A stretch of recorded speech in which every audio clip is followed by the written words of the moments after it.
지난 8월 인천소방본부 119 안전신고센터에 앰뷸런스를 보내달라는 신고가 접수됐습니다. 열과 콧물로 힘들다면서요. 전화를 받은 소방공무원은 바로 구급 차량을 보내겠다고 했는데 신고자의 다음 말에 뜨악했습니다. 샤워를 하고 가야 하니 30분쯤 뒤에 와달라고 했거든요. 구조 요청이 왔으니 안 갈 수 없겠죠. 30분 뒤에, 그러니까 요구한 시간에 맞춰 7년차 소방공무원이 도착했는데 신고자는 아직 씻고 있으니 기다리라고 했고 결국 8, 9분쯤 더 있다가 유유히 걸어나와 구급차를 탔다고 합니다. 출동한 소방대원은 이렇게 하면 응급 환자가 구급차를 이용하기 어렵다고 말하고 신고자를 병원으로 옮겨줬죠.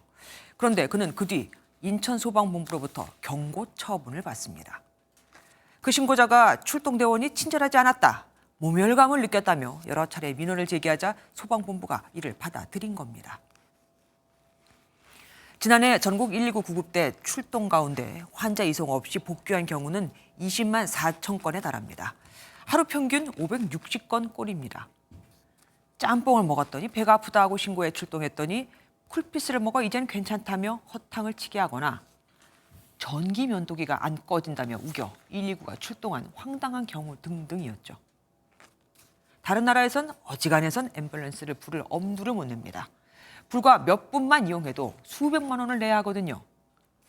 2018년 4월 미국 뉴욕주에선 한 남성이 2마일, 그러니까 3km 정도를 구급차도 타고 이동했다가 2,700달러, 그러니까 우리 돈 300만 원 정도를 냈는데 앰뷸런스의 기본 요금과 거리당 요금, 청소 비용, 구급차 내에서 사용되는 기타 장비 비용은 물론 구급 이송에 필요한 노동력과 준비 과정, 훈련 비용 등등을 다 포함해 청구가 되기 때문입니다. 웬만한 비행기 왕복 요금이죠. 또한 미국에선 허위, 장난으로 긴급 신고를 하면 1년 이상 3년 이하의 징역 또는 최대 3,200만 원 정도의 벌금형에 처합니다. 영국은 6개월 이하의 징역 또는 800만 원 이하의 벌금형에 처하고 국가에서 별도로 손해배상 청구 소송도 제기합니다. 법이 얼마나 부실하면 거의 모든 나라에서 당연한 게 우리는 기사가 되는 걸까요? 게다가 구급차를 마치 택시 호출하듯 부르는 몰지각한 시민에게 다른 진짜 위급한 사람을 위해 이럴 땐 부르지 말라고 다른 말을 한 소방대원을 되레 징계한 소방본부는 또 뭡니까?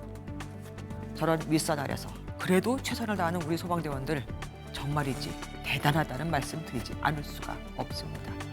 김주아의 그런데 오늘은 119가 심부름센터인가 였습니다. 안녕하세요. 김주아입니다. 공정하고 신속한 MBN 뉴스, 유튜브를 통해서도 만나보실 수 있습니다. 특히 더 많은 뉴스와 라이브를 보고 싶으시다면 오른쪽을 눌러서 구독하시면 됩니다. 어렵지 않죠? 빠르고 정확한 뉴스로 계속 찾아뵙겠습니다. MBN 뉴스를 시청해 주신 여러분 고맙습니다.